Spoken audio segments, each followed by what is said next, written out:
Hello my dear students, कैसे हैं आप लोग। आशा करते हैं अच्छे होंगे, स्वस्थ होंगे। चलते हैं, आज हम लोग पढ़ेंगे क्लास 10th जो भौतिकी शास्त्र है यानी फिजिक्स के जो हमारे फर्स्ट लेसन हैं, प्रकाश का परावर्तन का पार्ट 2 देखेंगे। हम लोग कल पार्ट 1 देखे थे। अगर आपने वीडियो हमारा नहीं देखा पहले तो पहले पार्ट 1 देखिए, फिर पार्ट 2 देखिएगा, तब आपको अच्छी तरह से समझ में आएगी। आप हमारे वीडियो को बने रहें, हम कोशिश करेंगे कि आपको सरल भाषा में, एकदम बिल्कुल आसान भाषा में समझाने की कोशिश करेंगे। बिल्कुल मजेदार चैप्टर है, आप बने रहिए। इससे शॉर्ट जितने भी ऑब्जेक्टिव सब्जेक्टिव क्वेश्चन है, सारे क्वेश्चन आपको समझ में आ जाएगी। तो आपका काम है, यानी आपसे रिक्वेस्ट है कि केवल आप हमारी वीडियो को देखते रहिए, आपको बिल्कुल साफ साफ समझ में आ जाएगी। चलते हैं, इससे पहले देखते हैं, एक थोड़ा सा आपको मोटिवेशनल शायरी सुनाते हैं। ए जनाब, जनाब, दूसरों के दम पर दुनिया उड़ती है, दूसरों के दम पर दुनिया उड़ती है, मजा तो अपनी पहचान में है। यानी दुनिया दूसरों के दम पर उड़ती है, लेकिन मजा क्या है, अपनी पहचान में है। और हमारी उड़ान पे जलने वालों, हमारी उड़ान पे जलने वालों, तुम्हारी पहचान हमारी गली के कूड़ेदान में है।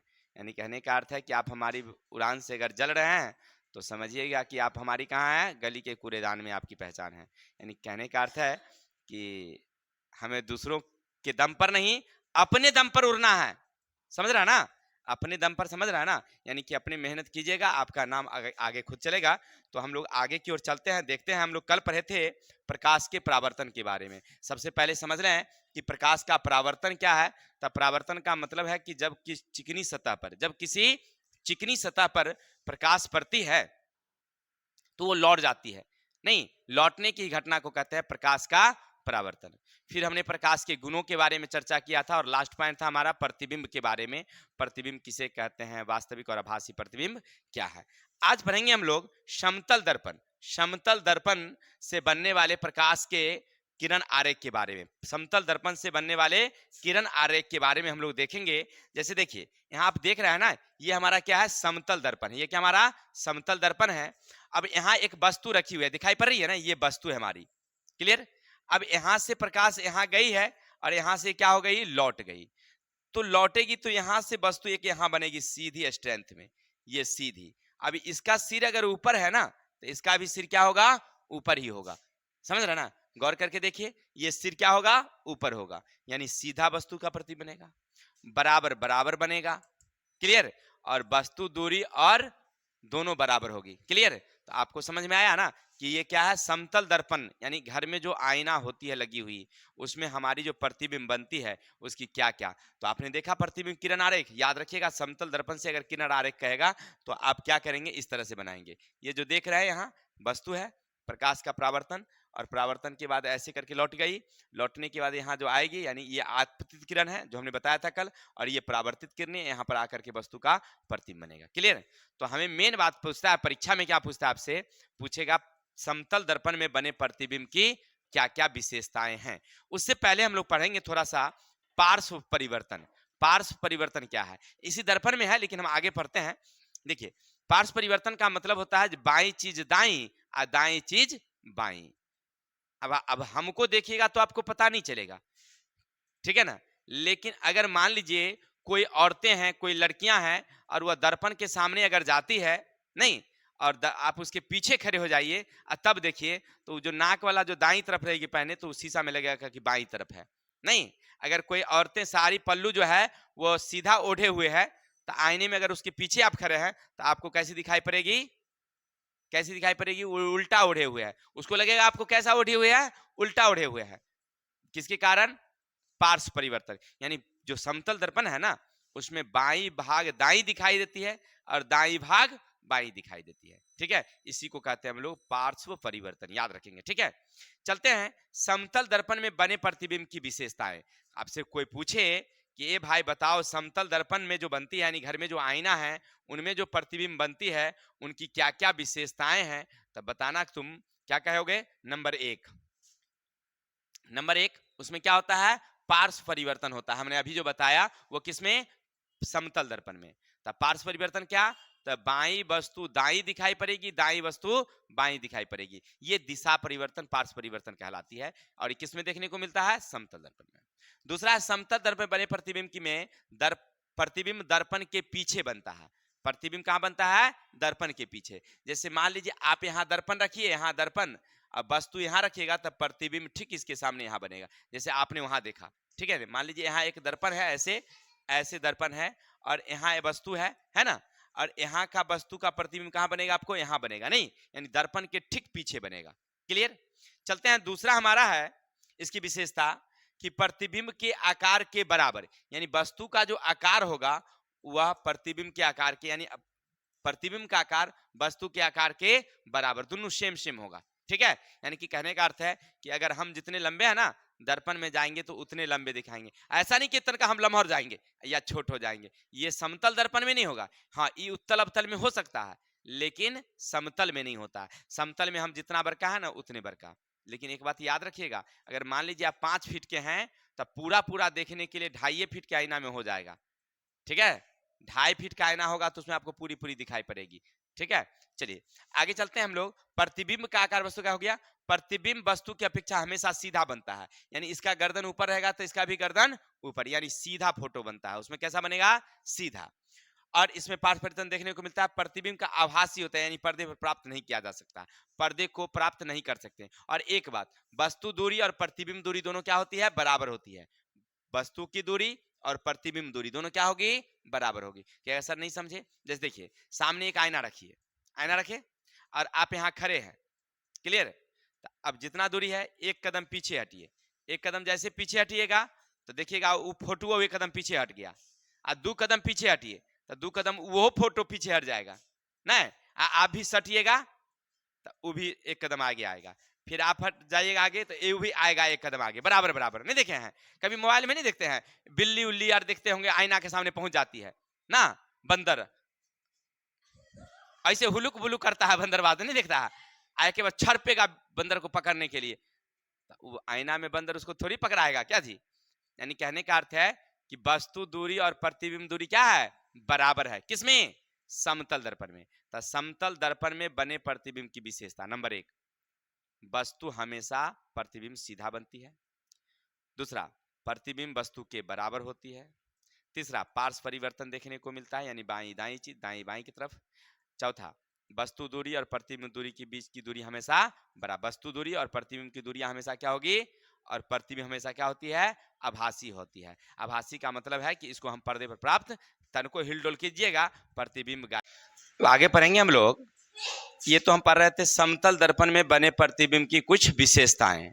अब वक्र सतहों पर परावर्तन। वक्र सतहों पर परावर्तन का मतलब होता है कि कोई वक्र सतह की कोई वस्तुएं हैं और उसमें किस तरह का परावर्तन होता है। मान लीजिए आपके पास कोई चम्मच, चम्मच देखेंगे नहीं, नया नया चम्मच आपके घर में आता होगा, गिलास आता होगा, गिलास नहीं, गिलास सामने है, अब मनीषा अपना मुंह उसमें देखती है तो खूब लमहर मुंह देखता है, ऐसे करके एकदम पूरा मुंह लंबा दिखाई पड़ता है। देखे कि नहीं देखे? ये वक्र सतह का क्या है? परावर्तन है। लिखेंगे प्रतिबिंब और वस्तु हो गया वक्र सतहों का परावर्तन। केवल समतल सतहों के परावर्तन नहीं होता है, केवल समतल सतहों से परावर्तन नहीं होता, वक्र सतहों से भी परावर्तन होता है। और चिकनी चम्मच को लेते हैं और अवलोकन करते हैं तो पता चलेगा आपको, क्या पता चलेगा? कि चम्मच दोनों सतहों के बने प्रतिबिंब वैसे ही होते हैं जैसा कि गोलीय दर्पण में प्रतिबिंब। यानी कोई गोलीय दर्पण में प्रतिबिंब देखिए और आप चिकनी सतह में कोई चम्मच में कोई गिलास में या प्रतिबिंब देखिए तो प्रतिबिंब आपको दिखाई पड़ेगी, लेकिन प्रतिबिंब कैसी दिखाई पड़ेगी? थोड़ी सी लंबी दिखाई पड़ेगी, नहीं आपका मुंह है पूरे गिलास में लंबा दिखाई पड़ेगा। ठीक है, यानी कहने का अर्थ है कि ये प्रतिबिंब कहाँ देखने को मिलेगा। चलिए अब हमें पढ़ना क्या है, सो मेन रूप से पढ़िए। इस चैप्टर का जो मेन बातें हैं पढ़ना, वो ध्यान रखेंगे गोलीय दर्पण। क्या पढ़ना हमें? गोलीय दर्पण। अगर आपसे कोई पूछे कि भैया गोलीय दर्पण क्या है तो तुम बताना कि देखिए गोलीय दर्पण दर्पण को कहते हैं जिसके परावर्तक सतह किसी खोखले गोले का एक भाग होता है। कहेगा सर हम समझे नहीं। देखिए कोई भी दर्पण जो आप बनाते हैं, मान लीजिए ये गोलीय है, ठीक है ना, इसी को हम अगर बीच से अगर काट देते हैं, ऐसे मान लीजिए ऐसे काट दिए, ठीक है, तो ये हो गया गोलीय। अब इसके एक भाग को आप वक्रित कर दीजिए, वक्रित ऐसे कलई कलई कर दीजिए, तो ये हो गया दर्पण। मान लीजिए ऐसे ही अगर सतह है, ऐसे अभी अपने गोल देखा, हम इधर से काट दिए और इसके भीतर वाले भाग को अगर वक्रित कर दिए तो ये भी क्या हो गया हमारा? एक प्रकार का दर्पण। अब इसकी परावर्तक सतह भीतर है, पीछे से नहीं है। इधर से अगर लाइट दीजिएगा खड़ा हो जाएगा तो आपको दिखाई नहीं पड़ेगी। या इसमें अगर इधर से खड़ा हो जाएगा तो आपको दिखाई नहीं पड़ेगी, इसमें अगर मुंह देखना होगा तो आपको इधर से खड़ा होना होगा, और इसमें देखना होगा तो इधर से खड़ा होना होगा, नहीं खड़ा होना होगा तब ना दिखाई पड़ेगी। यानी कहने का अर्थ है गोलीय दर्पण किसे कहते हैं, तो गोलीय दर्पण किसी खोखले गोले का एक भाग होता है। आपसे कोई पूछे कि गोलीय दर्पण क्या, तो वैसे दर्पण जो किसी खोखले गोले का क्या होगा, एक भाग होगा। अब खोखले गोले क्या है तो बता ही दिए, नहीं जैसे देखिए अभी आप चित्र पर देखेंगे तो आपको साफ साफ समझ में आ जाएगी। जैसे देखिए ये है, अब समझिए ये जो आप देख रहे हैं ना, ये दर्पण ना किसी खोखले गोले का भाग होगा ऐसे,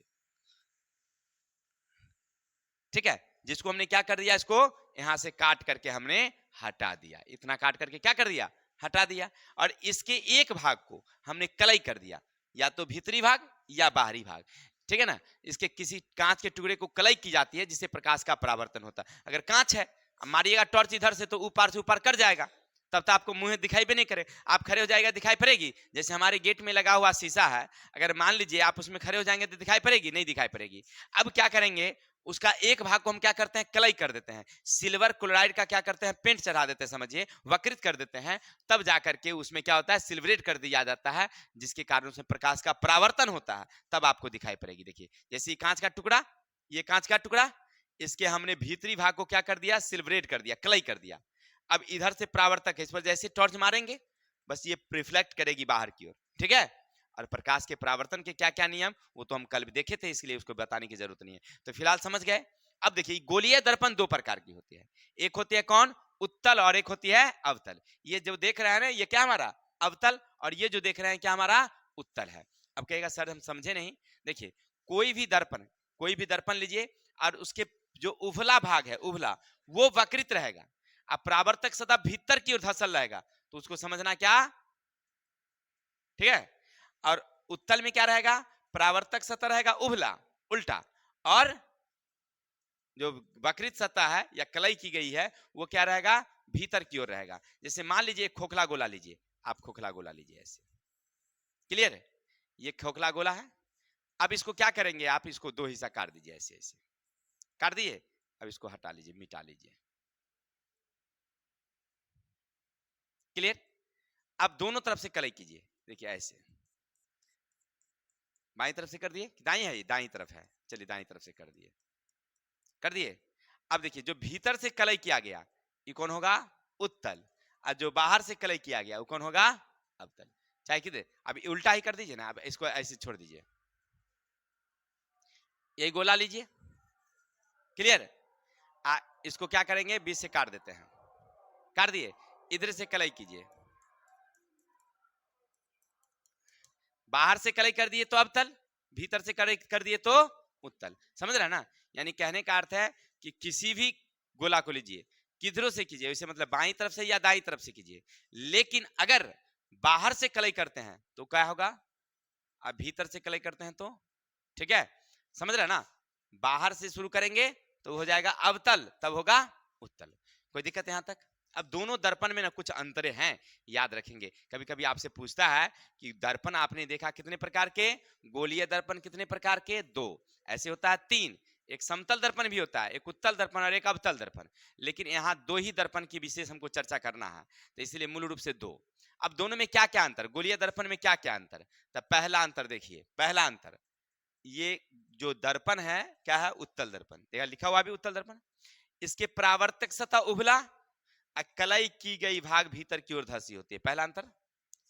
अवतल दर्पण का पहला अंतर, कलई की गई भाग उभला होगा और जो परावर्तक सतह हुआ भीतर की ओर धसा होगा। एक अंतर समझ गए, फिर समझ लेंगे, दोनों में चित्र के हिसाब से समझ लीजिएगा कि उभला सतह जो होगा वो क्या होगा, वक्रित होगा, और भीतर की ओर परावर्तक सतह होगा तो उसको कहेंगे अवतल, और जो भीतर की ओर कलई किया गया और उभला सतह ऊपर होगा तो उसको क्या कहेंगे हम लोग उत्तल दर्पण, ठीक है। दूसरा अंतर देखिए, अवतल दर्पण हमेशा आभासी और वास्तविक दोनों प्रतिबिंब बनाती है, अवतल ना आभासी भी बनाती है और वास्तविक भी बनाती है। अब क्या वास्तविक आभासी हो हम लोग कल चर्चा कर लिए थे, लेकिन फिर भी देख लेते हैं। आभासी का मतलब समझिए एक तरह से कि जो जिसको आप पर्दे पर प्राप्त कर सकते हैं, वास्तविक को और आभासी को पर्दे प्राप्त नहीं कर सकते हैं। लेकिन जो उत्तल दर्पण है ना, वो हमेशा जो है वह कैसा प्रतिबिंब बनाती है, तो आभासी ही बनाती है। ये याद रखेंगे, उत्तल दर्पण हमेशा कैसा बनाती है, आभासी प्रतिबिंब। तो एक अंतर ये भी समझ गए, पहला तो परावर्तक सतह वाला और दूसरा प्रतिबिंब वाला। तो अवतल आभासी और वास्तविक दोनों, जबकि उत्तल केवल कैसा बनाती है, आभासी प्रतिबिंब। तीसरा, अवतल दर्पण की वक्रता त्रिज्या फोकस दूरी की ऋणात्मक होती है। याद रखेंगे, कोई भी अवतल दर्पण है ना, उसकी वक्रता त्रिज्या या फोकस दूरी क्या होगी, ऋणात्मक, जबकि उत्तल का क्या होता है, धनात्मक होता है। ये हम लोग आगे पढ़ेंगे जब निर्देशांक चिन्ह पर पाठी, तब वहां पर समझेंगे कि क्यों ऋणात्मक होती है, क्यों धनात्मक होती है, वो हम निर्देशांक चिन्ह पर पाठी पर चलेंगे। लेकिन फिलहाल समझिए, अवतल की फोकस दूरी कैसी, ऋणात्मक, और उत्तल का कैसा, धनात्मक। तो आपने अभी तक उत्तल और अवतल में 3 अंतर देखा। उत्तल दर्पण, अवतल दर्पण में 3 अंतर। पहला अंतर कि अवतल का जो परावर्तक सतह होता है वह भीतर की ओर धंसा होता है, जबकि उत्तल का परावर्तक सतह उभला होता है, एक अंतर। दूसरा अंतर, अवतल वास्तविक और आभासी दोनों प्रतिबिंब, जबकि अब उत्तल आभासी प्रतिबिंब देता है। तीसरा, अवतल दर्पण की वक्रता त्रिज्या और फोकस दूरी हमेशा ऋणात्मक होती है, उत्तल का हमेशा धनात्मक होती है। तो आशा करते हैं इतना आपको समझ में आ गया होगा। चलिए आगे चलते हैं। गोलीय दर्पण की फोकस दूरी और वक्रता त्रिज्या से पहले इससे कुछ जो बेसिक चीजें हैं जो समझना है गोलीय दर्पण में, उसको हम लोग देखते हैं, जो कौन कौन सी बातें मुख्य रूप से हमको समझना है। ठीक है, तो गोलीय दर्पण संबंधित कुछ पद होते हैं, उसको हम लोग देख लेते हैं कि क्या क्या उसके पद हैं, कोई गोलीय दर्पण में क्या क्या नाम आता है उसके बारे में। तो हम बता रहे थे गोलीय दर्पण संबंधित कुछ बातें आती हैं जो आपको आगे जब चित्र बनेगा तो उसमें काम आएंगे। तो उसको थोड़ा परिभाषिक शब्दों को सुन लेते हैं क्या क्या है। समझिएगा कि मान लीजिए एक गोलीय दर्पण हमने बनाया, कोई दर्पण हम बनाते हैं, समझिएगा ये हमारा गोलीय दर्पण है, ठीक है, और इसको हम 20 से वक्र काट दिए, ऐसे काट दिए, और इस भाग को हमने वक्रित कर दिया बाहर से। तो बाहर से जब ये करेंगे तो क्या होगा, ये अवतल, बाहर से करेंगे तो क्या होगा, अवतल। क्लियर है। और दर्पण का जो बीच का भाग होता है ना मेरे भाई, उसको हम लोग बोलते हैं ध्रुव। दर्पण का जो बीच का भाग है ना, उसको क्या बोलते हैं हम लोग, ध्रुव। दर्पण के बीच के भाग को क्या बोलते हैं हम लोग, ध्रुव। कोई पूछे कि ध्रुव किसे कहते हैं, तो किसी दर्पण, चाहे वो उत्तल हो या मान लीजिए ऐसे ही आप ले लेंगे और इसको भीतर से काट दीजिए, क्या हो जाएगा, ये उत्तल हो जाएगा। और इसके बीच का जो भाग है ना, इसको क्या बोलते हैं हम लोग, ध्रुव। सूचित करते हैं किससे, तो पी से। कोई दिक्कत? अगर आपसे पूछे कि ध्रुव किसे कहते हैं, क्या बताओगे, तो किसी भी दर्पण के बीच केंद्र का भाग जो होता है ना, वो क्या कहलाता है, ध्रुव कहलाता है। क्लियर।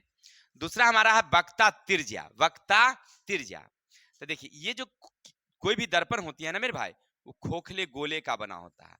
कोई दर्पण क्या होता है, खोखले गोले का। क्लियर। अब ये गोला का कहीं ना कहीं अब बीच का बिंदु होगा। क्लियर, बीच का बिंदु होगा, और इस केंद्र से यहां तक मिला दिए, ठीक है ना, यानी दर्पण के ध्रुव और खोखले गोले के केंद्र को मिलाने वाली रेखा वक्ता त्रिज्या कहलाती है। वक्ता त्रिज्या कहलाती है। त्रिज्या का मतलब अंग्रेजी में क्या, आर। अंग्रेजी का मतलब आर, रेडियस, इसको क्या बोलते हैं हम लोग, रेडियस। चलिए समझ गया ये। तो कोई पूछे वक्ता त्रिज्या किसे कहते हैं, तो लिखेंगे दर्पण के ध्रुव और दर्पण जिस खोखले गोले का भाग होता है उसके केंद्र यानी सी, सेंटर के बीच की दूरी, पी और सी के बीच की दूरी को क्या कहते हैं हम लोग, वक्ता त्रिज्या कहते हैं। इसे सूचित करते हैं किससे हम लोग, आर से। और ध्रुव को सूचित करते हैं हम लोग, अगर कोई कहे वक्ता केंद्र किसे कहते हैं, केंद्र, तो दर्पण जिस खोखले गोले का भाग होता है, दर्पण जिस खोखले गोले का भाग होता है उसके केंद्र को हम लोग कहते हैं वक्ता केंद्र। सूचित करते हैं हम लोग वक्ता केंद्र, सूचित करते हैं हम लोग किससे, सी से। कोई दिक्कत, ये तो इतना समझ गए। आगे चलेंगे, वक्ता ध्रुव केंद्र हो गया। अब चलते हैं फोकस। अब फोकस किसे कहते हैं, ध्यान रखिएगा, आपसे पूछ दे अगर फोकस क्या है तो याद रखेंगे। पहले तो पढ़ लेते हैं प्रधान अक्ष, इसी को कहते हैं, यानी दर्पण, दर्पण है ना, दर्पण के ध्रुव और केंद्र को मिलाने वाली जो रेखा जो मुख्य अक्ष कहलाती है, इसी को कहते हैं हम लोग, उसका प्रधान अक्ष भी कहते हैं। क्या कहते हैं हम लोग, मुख्य अक्ष कहिए या प्रधान अक्ष कहिए। कोई दिक्कत इतना तक? तो आपके दर्पण से कुछ परिभाषिक शब्द आते हैं जो आपको मतलब जरूरत होता है, ऐसी परिभाषा पूछता नहीं है। जब आप वहां पर चित्र बनाएंगे ना तो वहां पर आपसे समझ में आएगा कि ध्रुव किसे कहते हैं, वक्ता तिर्जा किसे कहते हैं, नहीं ये सब आपसे पूछा है। अब आपसे पूछता है कि फोकस क्या है और फोकस दूरी क्या है। समझिए कि मान लीजिए अभी आपने एक गोलीय दर्पण बनाई, ये बनाई, ये है दर्पण। ये कौन सा दर्पण है मेरे भाई? अवतल है। याद रखेंगे, बाहर से घस रहे हैं तो अवतल याद रखिएगा। अब यहां से ऐसे मिला दिए हैं तो ये हो गया ध्रुव और ये हो गया सी। ठीक है, अब समझिए यहां से यानी मुख्य अक्ष के समांतर, मुख्य अक्ष के समांतर कोई आ रही प्रकाश किरणें कहां पड़ेगी? दर्पण पर। मुख्य अक्ष के समांतर आ रही प्रकाश किरणें कहां पड़ेगी? दर्पण पर। दर्पण से परावर्तन के बाद, दर्पण से परावर्तन के बाद मुख्य अक्ष के जिस बिंदु पर कटती है वो कहलाती है फोकस। क्या कहलाती है? फोकस। सूचित करते हैं किससे हम लोग? एफ से। किसे सूचित करेंगे हम लोग? एफ से। कोई दिक्कत है यहां तक? क्या पढ़ रहे थे हम लोग? क्या पढ़े? फोकस किसे कहते हैं। आपसे अगर पूछे कि फोकस किसे कहते हैं तो क्या बोलेंगे? तो मुख्य अक्ष के समांतर आ रही प्रकाश किरणें दर्पण पर पड़ती है, दर्पण से परावर्तन के बाद, दर्पण से परावर्तन के बाद मुख्य अक्ष के जिस बिंदु पर कटती है, मुख्य अक्ष के जिस बिंदु पर कटती है और इससे जो कटान बिंदु होती है उसको क्या कहते हैं हम लोग? फोकस कहते हैं। और ध्रुव और फोकस की बीच की दूरी फोकस दूरी कहलाती है। ध्रुव और फोकस के बीच की दूरी को क्या कहते हैं हम लोग? फोकस दूरी। इसको सूचित करते हैं हम लोग छोटकी एफ से। नहीं, अब समझिए थोड़ा सा। अभी आपने इसको किससे सूचित किया था? आर से। और ये क्या हो गया? फोकस। और याद रखेंगे ये दूरी और ये दोनों क्या होता है? बराबर। तो ई बी एफ, तो ई बी क्या होगा? एफ होगा ना। अर्थात ये दोनों मिला करके आर बराबर 2f नहीं होगा? आर बराबर क्या होगा? ये पूरा आर है तो एक टुकड़ा इसको दिए, एक टुकड़ा इसको दिए, दो टुकड़ा अर्थात 2f। अगर हम ऐसे लिख दें f बराबर r/2 तो कोई दिक्कत? क्योंकि r यहाँ दो यहाँ गुना में है, पर आ जाएगा तो अर्थात इसको आप समझिए ऐसे, ये लिखा हुआ है फोकस, फोकस और ये लिखा हुआ है वक्ता त्रिज्या का आधा। अर्थात वक्ता त्रिज्या फोकस दूरी की दोगुनी होती है, फोकस दूरी की दुगनी होती है, या फोकस दूरी वक्ता त्रिज्या की आधी होती है। फोकस दूरी वक्ता त्रिज्या की आधी होती है, फोकस दूरी वक्ता त्रिज्या की आधी होती है। ठीक है, वक्ता त्रिज्या अगर मान लीजिए, अगर किसी दर्पण का वक्ता त्रिज्या अगर मान लीजिए अगर 20 है, आर 20 है, तो फोकस क्या होगा? तो 20/2 कितना होगा? नहीं होगा, अभी बताए ना, f बराबर r/2, f बराबर r/2। इसी तरह से मान लीजिए अगर कोई दर्पण का फोकस दूरी 30 है, सॉरी वक्ता त्रिज्या r बराबर कितना है? वक्ता त्रिज्या याद रखिएगा। तो पूछता है f, तो f बराबर क्या होता है? r/2। 30/2 कितना? 15 नहीं होगा। अगर मान लीजिए अगर आपसे अगर कहे कि ये बउआ बताओ कि अगर किसी दर्पण का f बराबर है 10 तो वक्ता त्रिज्या r कितनी? क्या करेंगे? तो ऐसे लिख देंगे 2f। क्या लिखेंगे हम लोग? 2f। तो 2 गुने 10, 10 दुना कितना? 20। अब बट्टा मत कर देना तो गड़बड़ाइए जाएगा नहीं, यानी f पूछेगा तो r/2, r पूछेगा तो 2f। नहीं हो, बस सूत्र वही है, खाली घुमा फिरा कर दिया है, जो आप पहले भी मैथ में बना चुके होंगे ऐसी तरह का क्वेश्चन जो भी। तो आप समझ गए कि कोई भी दर्पण में, कोई भी चाहे वो उत्तल हो या अवतल हो, उसकी फोकस दूरी वक्ता त्रिज्या की क्या होती है? आधी, और वक्ता त्रिज्या उसकी फोकस दूरी की क्या होती है? दुगुनी। ये तो अभी पढ़ रहे थे आप किस में? अवतल में। अब उत्तल में कैसे होगा देखिए। मान लीजिए आप ऐसे लिए, अब इसको आप भीतर से घस दीजिए। अभी बाहर से घस दिए थे तो क्या हो गया था? अवतल। लेकिन भीतर से घस दिए तो क्या हो गया? अब वस्तु इधर रखेंगे कि इधर रखेंगे? क्या? अब गौर करिए समझिएगा। ये जो है, ये जो आप देख रहे हैं, ये इस तरह से खोखला गोला ना होगा कि गोला इधर से होगा, इधर से होगा। चलिए बहुत अच्छी बात है, आपने अच्छा कहा। तो अगर मान लीजिए अगर मेरे भाई ये P है तो सी यहां होगा कि सी यहां होगा? सी इधर होगा, क्योंकि गोला इधर है ना, तो गोला तो सी यहां होगा। चलिए, तो ये हो गया आपका कौन चीज? मुख्य अक्ष यानी आर। क्लियर? यहां तक तो समझ गए, ये उत्तल है इसीलिए। अगर वस्तु को हम यहां पर खड़ा कर दें तो फोटुआ बनेगा? नहीं बनेगा, क्योंकि चिकना सतह इधर है। आईना के पीछे खड़ा हो जाएंगे तो फोटो बनेगा क्या? देखिए, हमारे क्लास में एक लड़की है, काजल नाम है उसका, खूब अच्छा से जो है, समझ रहे ना, पूरा एक पौआ मेकअप उप कर ली, लेबार लेबार लगा लिए, लेबार लगाने के बाद आईना के पीछे खड़ा होकर के कहती है कि हमारा मुंह नहीं बुझाइए। अब बताइए, आईना के पीछे खड़ा होने से कहीं मुंह जाता है हो ना?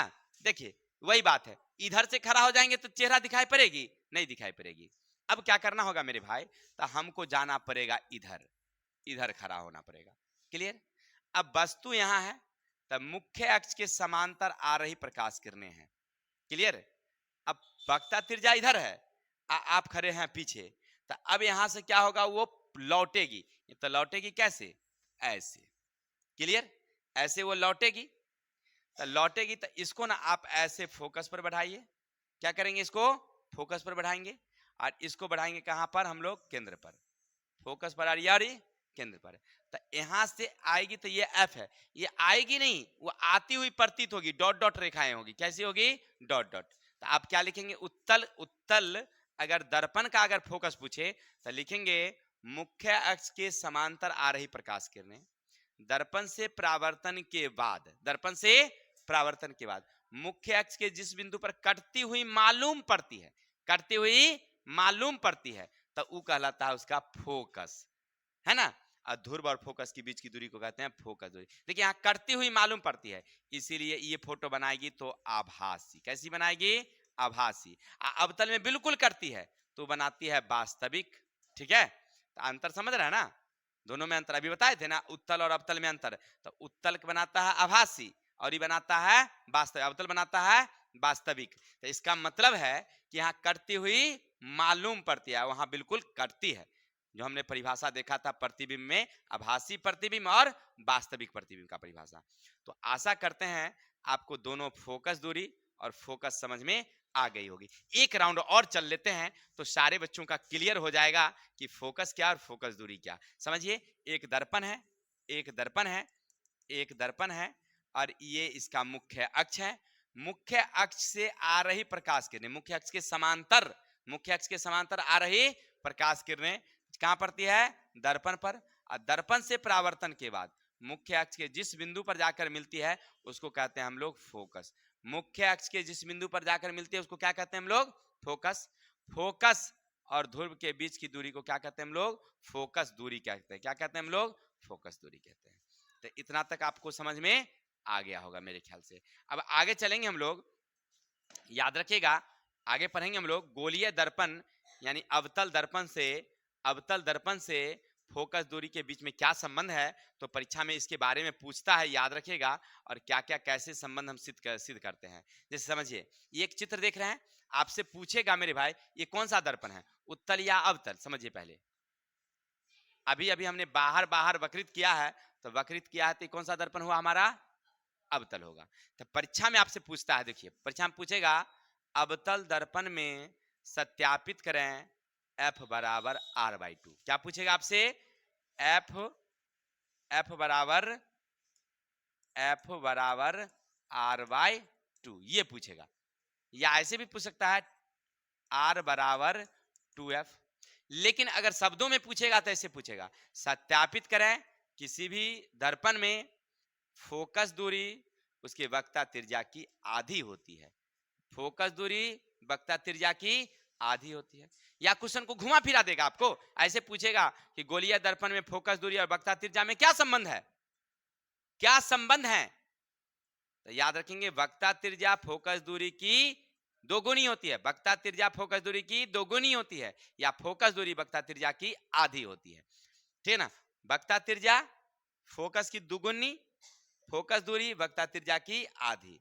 ठीक है? ये दिमाग ऐसे दिमाग लगाएगा, वक्ता त्रिज्या पूछ रहा है तो इस फोकस का क्या है? दुगुना है ना, तब ना 2 से इसको गुना किया तो बराबर बराबर होगा।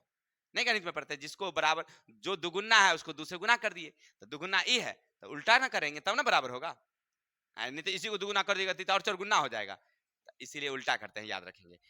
आपसे परीक्षा में ऑब्जेक्टिव में क्या पूछेगा, फोकस दूरी और वक्रता त्रिज्या में क्या संबंध है, या पूछेगा फोकस दूरी वक्रता त्रिज्या की कैसी होती है, तो दुगुनी, आधा, चौथाई ऐसे करके पूछेगा, वहां लिख देंगे। चलते हैं हम लोग सत्यापित करने वाला, ध्यान रखिएगा यहाँ पर क्या पूछेगा, F बराबर R/2 जब सिद्ध करने के लिए कहेगा तो आपको एक ऐसा पैराग्राफ फोटो बना लेना है। बिल्कुल देखिए, ये क्या हमारा एक दर्पण है जिस पर ए बी आपतित किरणें हैं, ए बी क्या हमारी आपतित किरणें हैं, और यहां से देख रहे हैं वो बी एफ क्या है, परावर्तित किरणें हैं। जब यहाँ आई है तो यहां से ये क्या हो गई, लौट गई है, और ये जो देख रहे हैं ना ये अभिलंब है, ये क्या हमारा अभिलंब है। अब पीछे हमने पढ़ा था अभिलंब जैसे ही आएगा तो ये कोना इस कोना के क्या होगा, अभिलंब का मतलब होता है कि कोण को बीचे बीचे क्या कर दिया है, काट दिया है, अर्थात ये हुआ आपतन कोण और ये हो गया हमारा परावर्तन कोण। हमने पढ़ा था आपतित किरणें और अभिलंब के बीच बने कोण को आपतन कोण, परावर्तित किरण और अभिलंब के बीच बने कोण को परावर्तन कोण कहते हैं, हमने पढ़ा था। तो अर्थात ये कोना ई कोना के क्या है, बराबर है। तो पहला आप लिखेंगे, पहले लिखेंगे, देखिए क्वेश्चन कैसे लिखेंगे परीक्षा में, पहले चित्र बनाएंगे, क्वेश्चन रहेगा आपसे कि अवतल दर्पण में सत्यापित करें F बराबर R/2, तो इस तरह का एक चित्र बनाइएगा। चित्र बनाने के बाद आप लिखेंगे ऐसे वहां पर कि लिखेंगे B1 एक दर्पण है जिसमें ए बी आपतित किरण है, वहां पर लिखिएगा ए बी आपतित किरण है, और बी एफ परावर्तित किरण है, बी सी अभिलंब है जो कोण को समद्विभाजित करती है। इसीलिए आप लिखेंगे कोण ए बी सी बराबर होगी कोण एफ बी सी। कैसे, तब प्रकाश के परावर्तन के नियम से आपतन कोण सदैव परावर्तन कोण के बराबर होती है। क्लियर। अब देखिए ये दोनों समांतर है, ये दोनों समांतर है, जब समांतर है तो ये तिर्यक रेखा, हमको क्या समझ में आया, ये तिर्यक है, ऐसे रेखा है, ऐसे रेखा है और ऐसे खींचा गया, तो ये तिर्यक हुआ तो एकांतर कोण क्या होगी, बराबर, अर्थात ये कोना इस कोना के क्या होगी, तो आप लिखेंगे यहां पर ए बी समांतर पी सी है, ए बी समांतर क्या है, पी सी है, इसीलिए एकांतर कोण से कोण ए बी सी बराबर होगी बी सी एफ, क्या होगी हमारी बी सी एफ, किससे, एकांतर कोण से, तो दो को बराबर हो गया। चलिए अब ये कोना इस कोना के क्या हो गया हमारा, बराबर। अब इसको कर दीजिए आप 1 नंबर, इसको कर दीजिए आप 2 नंबर, तो अब दोनों को अगर देखिएगा तो आपको समझ में क्या आएगा, 1 बराबर 2 से, तो इसका मतलब जो आप ये देख रहे हैं और ये देख रहे हैं दोनों क्या हमारा बराबर है, नहीं बराबर है, यानी कोण एफ बी सी बराबर बी सी एफ। आपको क्या समझ में आया कि ये कोना इस कोना के बराबर पहली बार, फिर आपने देखा ये कोना इस कोना के बराबर, अर्थात ये दोनों कोण क्या हमारा बराबर हैं। तो अब बराबर हुआ इसका मतलब ये भुजा क्या होगी, तो त्रिभुज, यहां समझिए त्रिभुज बी एफ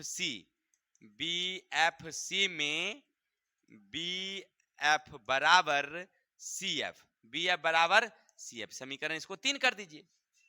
अब गौर करिए यहां से एक लंब डाला हुआ है नजदीक में, ये नजदीक में है, इसका मतलब है कि ये इस कोण के क्या होगी, बराबर होगी, तो इसीलिए ये भुजा इस भुजा के भी क्या होगी, बराबर होगी, अर्थात आप लिखेंगे त्रिभुज बी पी एफ